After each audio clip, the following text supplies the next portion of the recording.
and dive into it. All right. So the very first thing that I would say is important to improving your resigns is something called future pacing. And what future pacing is you're having a conversation with an individual and you're having the conversation about what is to happen in the future or what they should care about in the future.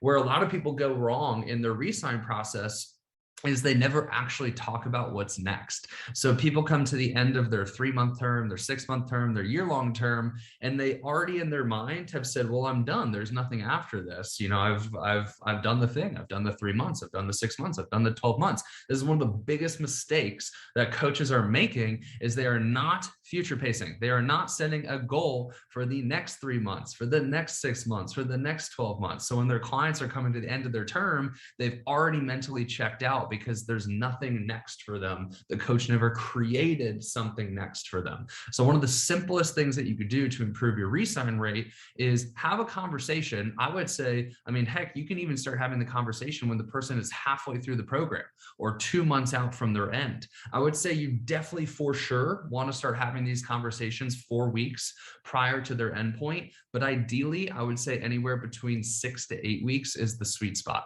What this conversation looks like is you'll say, hey, I know we're XYZ through the program. We're already 8 weeks through the program. I know we have 6 weeks left.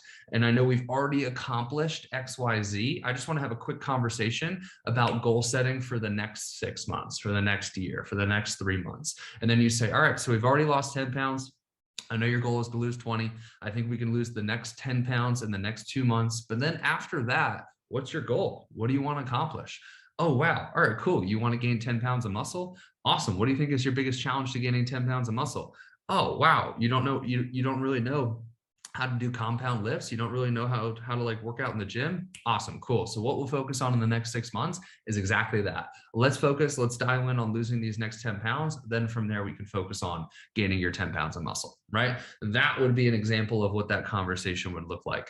That needs to happen 8 to 6 weeks out. So when they come to the end of the program, they already have a goal and they already have a challenge that they need to overcome. All right. So that's future pacing.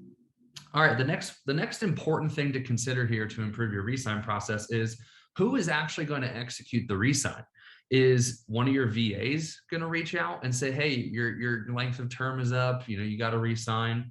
Is the person who originally took the sales call, is that person going to do the resigns, or is it going to be the coach? All right. And if you don't have any of those team members, meaning you don't have a VA, you don't have a coach, you don't have an assistant coach, you don't have a closer, then it's going to be you and you have your answer, and that's totally fine.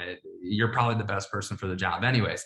But if you do have a team, it's really important to consider who is actually executing the resign. Is it the admin reaching out saying that your length of term is up? I would say no. The admin didn't build a relationship with them over the past X amount of time. Is it the closer, the person who originally took the sales call? I would also say no, because the only aspect of the relationship they have is they took the initial call, they took money from that person, and then they didn't talk to them for an extended period of time. And now they're going to all of a sudden say, hey, I want your money again.